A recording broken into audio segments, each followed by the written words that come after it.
ഒരു ആർട്ടിസ്റ്റിൻ്റെ അല്ലെങ്കിൽ ഒരു ക്രിയേറ്റീവ് വർക്കറിൻ്റെ അല്ലെങ്കിൽ നോളജ് വർക്കറിൻ്റെ ലൈഫ് എന്നുള്ളത് അത്ര ഈസി അല്ല, especially in the beginning face.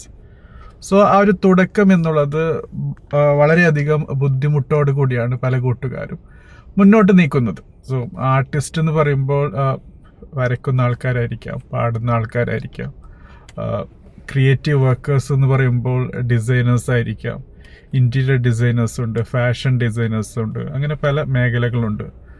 Knowledge workers എന്ന് പറയുമ്പോൾ ഓതേഴ്സ് ആയിരിക്കാം, ബ്ലോഗേഴ്സ് ആയിരിക്കാം, എഴുത്തുകാരായിരിക്കാം, അറിവുമായി ബന്ധപ്പെട്ട് നിൽക്കുന്ന ആൾക്കാരായിരിക്കാം. സോ ഇങ്ങനെയുള്ള ആൾക്കാരുടെ ജീവിതം എന്നുള്ളത് അത്ര എളുപ്പമല്ല, പ്രത്യേകിച്ച് അവർക്ക് സ്വന്തമായി ഒരു ഇൻകം ജനറേറ്റ് ചെയ്യുന്ന കാര്യവുമായി ബന്ധപ്പെട്ട്.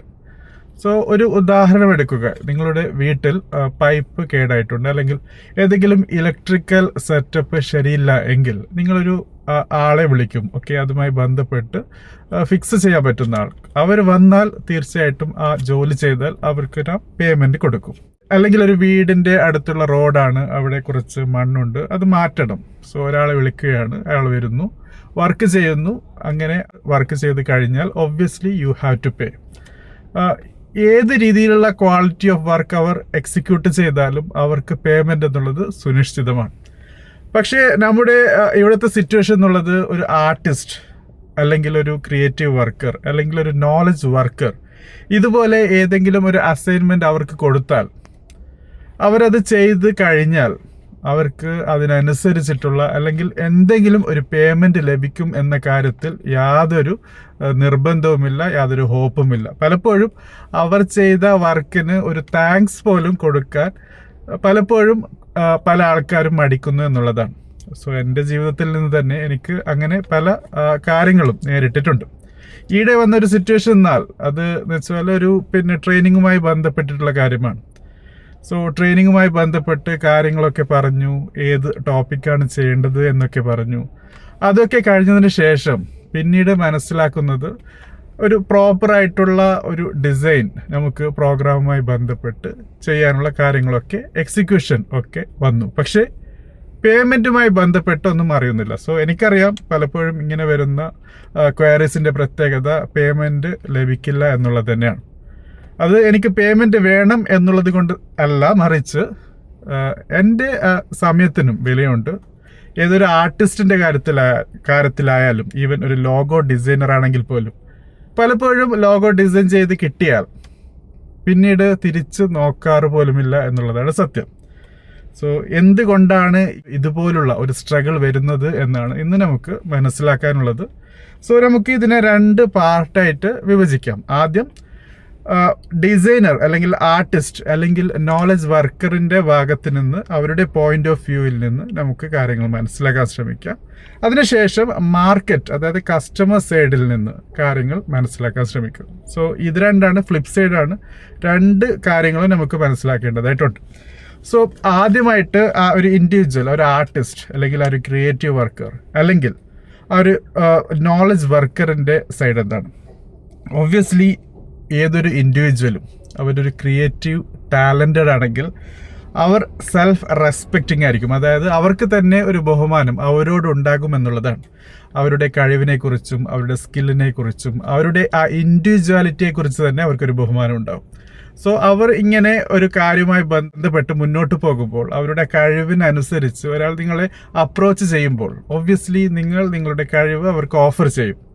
പക്ഷേ അതിന് തിരിച്ച് കാശ് കൊടുക്കേണ്ടത് അല്ലെങ്കിൽ അവരുടെ റിസോഴ്സസിന് അനുസരിച്ചിട്ടുള്ള ഒരു വാല്യുവേഷൻ കൊടുക്കേണ്ടത് അത് കസ്റ്റമറിൻ്റെ അല്ലെങ്കിൽ മാർക്കറ്റിൻ്റെ റെസ്പോൺസിബിലിറ്റിയാണ്. പക്ഷേ പലപ്പോഴും ഈ ഒരു സെൽഫ് റെസ്പെക്റ്റിംഗ് ഇൻഡിവിജ്വൽ, അതായത് ക്രിയേറ്റീവായ ടാലൻറ്റിൻ്റെ കഴിവിനെ പലപ്പോഴും പരിഗണിക്കുന്നില്ല എന്നുള്ളതാണ് സത്യം. സോ അതുകൊണ്ട് തന്നെ ഈ ആർട്ടിസ്റ്റ് അല്ലെങ്കിൽ ക്രിയേറ്റീവ് വർക്കർ അല്ലെങ്കിൽ ഈ നോളജ് വർക്കറിൻ്റെ ആ ഒരു സെൽഫ് റെസ്പെക്റ്റിംഗ് ആസ്പെക്റ്റിനെ തന്നെ പലപ്പോഴും മുതലാക്കുന്ന കാര്യങ്ങളാണ് പല കൂട്ടുകാരും ചെയ്യുന്നത്. ഒബ്വിയസ്ലി അങ്ങനെയുള്ള ഒരു ആർട്ടിസ്റ്റ് ആണെങ്കിൽ നിങ്ങൾക്കും നിങ്ങളുടെ കമൻറ്റ് ബോക്സിൽ താഴെ രേഖപ്പെടുത്താം.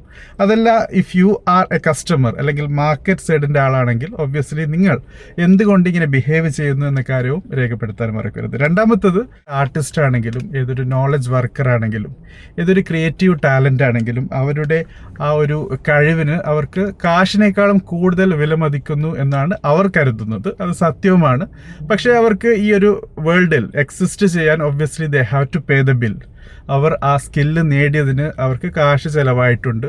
അവർക്ക് എക്സിസ്റ്റ് ചെയ്യാൻ, അവർക്ക് താമസിക്കാൻ, അവരുടെ ഫാമിലിയെ നോക്കാൻ, അങ്ങനെയൊക്കെയുള്ള കാര്യങ്ങൾക്ക് ഫിനാൻഷ്യൽ കാര്യം ഒബ്വിയസ്ലി വേണം. സോ അങ്ങനെയുള്ള കാര്യം വരുമ്പോൾ അവർക്ക് കാശ് വേണ്ടതായിട്ടും വരും. പക്ഷേ അവരുടെ കഴിവിന് അല്ലെങ്കിൽ അവരുടെ ആ ക്രിയേറ്റീവ് ടാലൻറ്റിന് അളക്കാൻ കാശ് ഉപയോഗിക്കുന്നില്ല എന്നുള്ളതാണ് സത്യം. പക്ഷേ ഈ ഒരു എനിഗ്മ, ഈ ഒരു പ്രശ്നം എന്നുള്ളത്, അതായത് ഒരു ആർട്ടിസ്റ്റ് എന്ന രീതിയിൽ അവർക്ക് അവരുടെ കഴിവിനെ കാശ് വെച്ച് അളക്കാൻ താല്പര്യവുമില്ല. മറിച്ച് അങ്ങനെ കാശ് ലഭിച്ചില്ലെങ്കിൽ അവർക്ക് എക്സിസ്റ്റ് ചെയ്യാനും പറ്റില്ല. അവർക്ക് ആ ടാലൻറ്റിൽ കൂടുതൽ എക്സിസ്റ്റ് ചെയ്യാൻ പറ്റില്ല, കൂടുതൽ ആ കാര്യത്തിൽ ഇൻവെസ്റ്റ് ചെയ്യാൻ പറ്റില്ല, അവരുടെ സമയം ഇൻവെസ്റ്റ് ചെയ്യാൻ പറ്റില്ല, അവർക്ക് വേറെ ജോലി നോക്കേണ്ടതായിട്ട് വരും. ആ ഒരു സിറ്റുവേഷൻ തീർച്ചയായിട്ടും ബുദ്ധിമുട്ടുണ്ടാക്കുന്നു ആർട്ടിസ്റ്റ് അല്ലെങ്കിൽ ക്രിയേറ്റീവ് ടാലൻറ്റ് അല്ലെങ്കിൽ നോളജ് വർക്കർ എന്ന രീതിയിൽ. മൂന്നാമത്തെ കാര്യം എന്നുള്ളത് റിജക്ഷനാണ്. അതായത് ഇങ്ങനെ കാശ് വേണം എന്ന് പറഞ്ഞാൽ ചിലപ്പോൾ നിങ്ങളുടെ സർവീസ് അല്ലെങ്കിൽ നിങ്ങളുടെ ആ ഒരു പ്രൊഡക്റ്റ് ഞങ്ങൾക്ക് വേണ്ട എന്ന് പറഞ്ഞാലോ എന്ന ഒരു പേടിയാണ്. സോ അവരുടെ അകത്തുള്ള ആ ഒരു ഇൻസെക്യൂർ ഫീലിംഗ് എന്നുള്ളത് പുറത്തു വരും. പലപ്പോഴും വളരെ ടാലൻറ്റഡ് ആയിട്ടുള്ള ആൾക്കാർ അവർ ഹൈലി ഇൻസെക്യൂർ ആകാനുള്ള സാധ്യതയുമുണ്ട്. സോ അവർക്ക് ഇങ്ങനെ അവരുടെ കഴിവ് മുന്നോട്ട് വെച്ച് ഒരാൾ നിങ്ങളുടെ കഴിവിനെ അനുസരിച്ചിട്ടുള്ള സർവീസ് വേണമെന്ന് പറയുമ്പോൾ ഇത്ര കാശ് വേണമെന്ന് പറഞ്ഞാൽ ഞങ്ങൾക്ക് വേണ്ട, ഇതിനേക്കാളും ബെറ്റർ ആയിട്ടുള്ള ഓഫർ ഞങ്ങൾക്ക് കിട്ടും എന്നൊരാൾ പറഞ്ഞാലോ എന്നുള്ള ഒരു പേടി.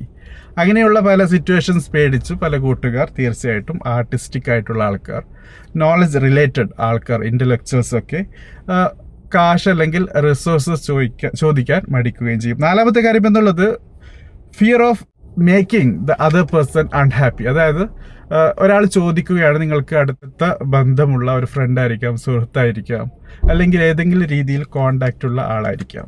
സോ ഇങ്ങനെ സംസാരിച്ച് മുന്നോട്ട് വരുമ്പോൾ അല്ലെങ്കിൽ അവർ കമ്മ്യൂണിക്കേറ്റ് ചെയ്യുമ്പോൾ കാശിൻ്റെ കാര്യത്തിൽ റിജക്റ്റ് ചെയ്യാൻ പാടില്ല എന്നൊരു നിർബന്ധമായിരിക്കാം. ആ ഒരു സുഹൃത്ത് ബന്ധത്തെ അത് ബാധിക്കും എന്ന കാര്യമായിരിക്കാം.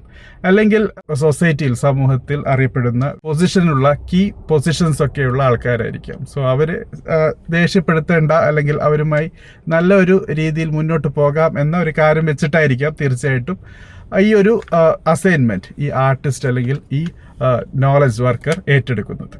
അതോടൊപ്പം ഇവരുടെ ഈ ടാലൻറ്റഡ് ആയിട്ടുള്ള ആൾക്കാരുടെ വേറൊരു പ്രത്യേകത എന്നുള്ളത് അവർ പരമാവധി ബാക്കിയുള്ള ആൾക്കാരുമായി ഡിസ്പ്യൂട്ട് ആഗ്രഹിക്കുന്നില്ല എന്നുള്ളതാണ്, ബുദ്ധിമുട്ട് ആഗ്രഹിക്കുന്നില്ല എന്നുള്ളതാണ്. അത് പരമാവധി നല്ല രീതിയിൽ മുന്നോട്ട് കൊണ്ടുപോകണം എന്ന് ആഗ്രഹിക്കുന്ന, ബന്ധങ്ങൾ നിലനിർത്താൻ ആഗ്രഹിക്കുന്നവരായതുകൊണ്ട് തന്നെ അവർ ഈ രീതിയിലുള്ള കാര്യങ്ങൾക്ക്, ഫിനാൻഷ്യൽ റിലേറ്റഡ് കാര്യങ്ങൾക്ക് കൂടുതൽ അങ്ങ് പ്രസ് ചെയ്യില്ല എന്നുള്ളതാണ്. സോ ഇനി നമുക്ക് നമ്മുടെ ഡിസ്കഷൻ്റെ രണ്ടാമത്തെ ഭാഗത്തിലേക്ക് വരാം, അതായത് മാർക്കറ്റ് റിലേറ്റഡ് കാര്യവുമായിട്ട്. സോ മാർക്കറ്റ് റിലേറ്റഡ് കാര്യവുമായി ബന്ധപ്പെട്ട് ഇവിടെയും 4 കാര്യങ്ങളുണ്ട്. അതിൽ ആദ്യത്തേത് അണ്ടർ ഇവാലുവേഷനാണ്. സോ ഒരു ആർട്ടിസ്റ്റ് അല്ലെങ്കിൽ ഒരു ക്രിയേറ്റീവ് ടാലൻറ്റ് അല്ലെങ്കിൽ ഒരു നോളജ് വർക്കറിൻ്റെ അവരുടെ ആ കഴിവിനെ പ്രോപ്പറായി ഇവാലുവേറ്റ് ചെയ്യാൻ, അളക്കാനുള്ള ഒരു മാനദണ്ഡം ഇല്ല എന്നുള്ളത് സത്യം തന്നെയാണ്. ഇപ്പോൾ നേരത്തെ പറഞ്ഞ പ്ലംബിംഗ് റിലേറ്റഡ്, ഇലക്ട്രിക്കൽ റിലേറ്റഡ് അല്ലെങ്കിൽ കൺസ്ട്രക്ഷൻ റിലേറ്റഡ് കാര്യങ്ങൾക്കൊക്കെ അളക്കാനും ഇത്ര കാശ്, ദിവസക്കൂലി എന്നൊക്കെ രീതിയിലുള്ള ഒരു സിസ്റ്റം എക്സിസ്റ്റ് ചെയ്യുന്നുണ്ട്. പക്ഷേ ക്രിയേറ്റീവ് കാര്യങ്ങൾക്ക് അതിൻ്റെ വില മനസ്സിലാക്കാൻ പലപ്പോഴും മാർക്കറ്റിനും കസ്റ്റമറിനും പറ്റില്ല എന്നുള്ളത് തീർച്ചയായിട്ടും അത് കസ്റ്റമറിൻ്റെ അല്ലെങ്കിൽ മാർക്കറ്റിൻ്റെ ഫെയിലിയർ തന്നെയാണ്. പക്ഷേ ഇതിൻ്റെ വില കൊടുക്കുന്നത് ആർട്ടിസ്റ്റുകളാണ്, ക്രിയേറ്റീവ് ടാലൻറ്റുകളാണ്.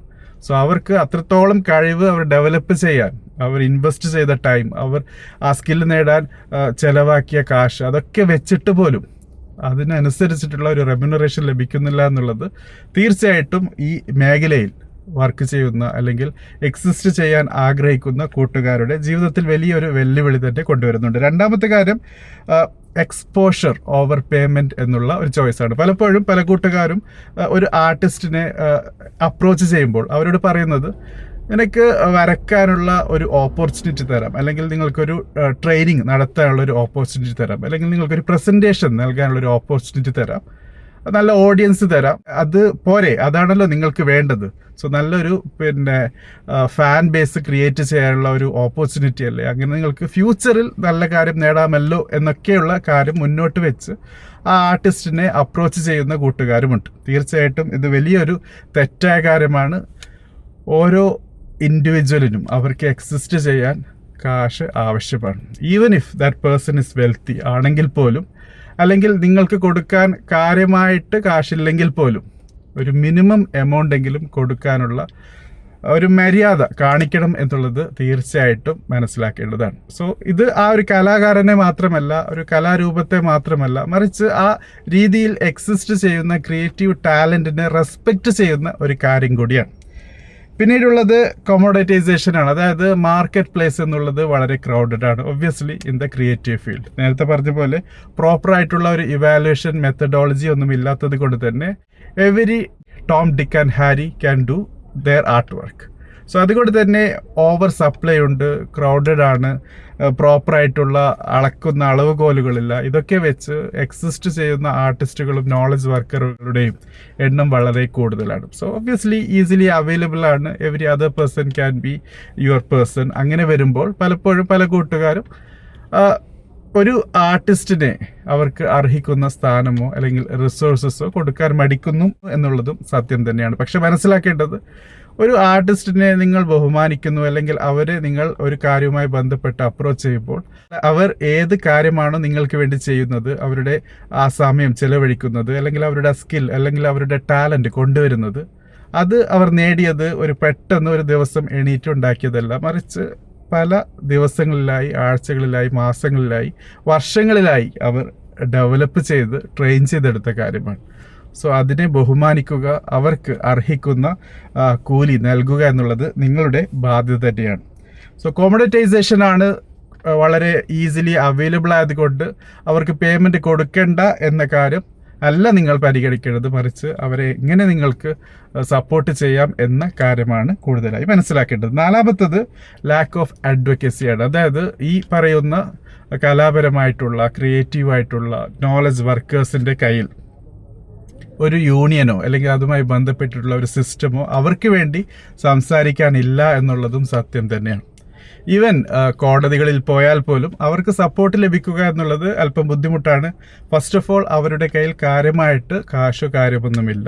ഇതുപോലെ ഒരു ജുഡീഷ്യൽ സിസ്റ്റത്തിൽ പോയി അവർക്ക് വേണ്ടി വാദിക്കാനും മറ്റും, അതുപോലെ ഒരു യൂണിയനോ അല്ലെങ്കിൽ അതുമായി ബന്ധപ്പെട്ട ഒരു കൂട്ടം ആൾക്കാരോ ഒന്നുമില്ലാത്തത് കൊണ്ട് തന്നെ പല കൂട്ടുകാരും ഈ എക്സിസ്റ്റ് ചെയ്യുന്ന മാർക്കറ്റ് പ്ലേസിൻ്റെ കസ്റ്റമേഴ്സിൻ്റെ ചൂഷണത്തിന് വിധേയനാകുന്നു അല്ലെങ്കിൽ വിധേയമാകുന്നു എന്നുള്ളത് സത്യം തന്നെയാണ്. സോ ടു സമ്മറൈസ്, മനസ്സിലാക്കാനുള്ളത്, ഒരു ആർട്ടിസ്റ്റാണ്, ഒരു ക്രിയേറ്റീവ് ടാലൻ്റാണ്, ഒരു നോളജ് വർക്കറാണ് എങ്കിൽ അവരുടെ കഴിവിനെ ബഹുമാനിക്കാൻ പഠിക്കുക. അവർക്ക് അർഹിക്കുന്നതല്ലെങ്കിൽ അറ്റ്ലീസ്റ്റ് അവർക്ക് എക്സിസ്റ്റ് ചെയ്യാനുള്ള ഒരു മിനിമം, അവർക്ക് എന്താണോ അവർ ചെലവഴിച്ച ആ സമയത്തിനനുസരിച്ച് എന്തെങ്കിലും മിനിമം നൽകി അവരെ തീർച്ചയായിട്ടും ഒപ്പം കൂട്ടുക, അല്ലെങ്കിൽ അവർക്ക് കൂടുതൽ പ്ലാറ്റ്ഫോമുകൾ തുറന്നു കൊടുക്കുക എന്നുള്ളത് സമൂഹത്തിൻ്റെയും മാർക്കറ്റിൻ്റെയും even as a customer for you it's a responsibility, ഒരു ചുമതല തന്നെയാണ്. തീർച്ചയായിട്ടും നമുക്ക് ഇതുപോലെ ക്രിയേറ്റീവ് ആയ ആൾക്കാരെ കൂടുതൽ വളർത്തിയെടുക്കേണ്ടതായിട്ടുണ്ട്. ആർട്ടിഫിഷ്യൽ ഇൻ്റലിജൻസ് AI എന്നുള്ളത് വെച്ച് നിങ്ങൾക്ക് കൂടുതൽ കലാരൂപങ്ങൾ ചിലപ്പോൾ ജനറേറ്റ് ചെയ്യാൻ പറ്റുമായിരിക്കാം, നല്ല സ്പീച്ച് പ്രിപ്പയർ ചെയ്യാൻ പറ്റുമായിരിക്കാം. പക്ഷേ ഒരു ഹ്യൂമൻ എലമെൻറ്റ് അതിലേക്ക് കൊണ്ടുവരേണ്ടത് നമ്മുടെയും ബാധ്യത തന്നെയാണ്. സോ ഈ കാര്യങ്ങളൊക്കെ ശ്രദ്ധിക്കുക. ഒരു ആർട്ടിസ്റ്റിനെ, ഒരു ക്രിയേറ്റീവ് ടാലൻറ്റിനെ അല്ലെങ്കിൽ ഒരു നോളജ് വർക്കറിനെ അവർക്ക് അർഹിക്കുന്ന സ്ഥാനം സമൂഹത്തിൽ നൽകാനുള്ള ബാധ്യത നമ്മുടെ എല്ലാവരുടേതുമാണ്. Thank you for watching. Have a great day.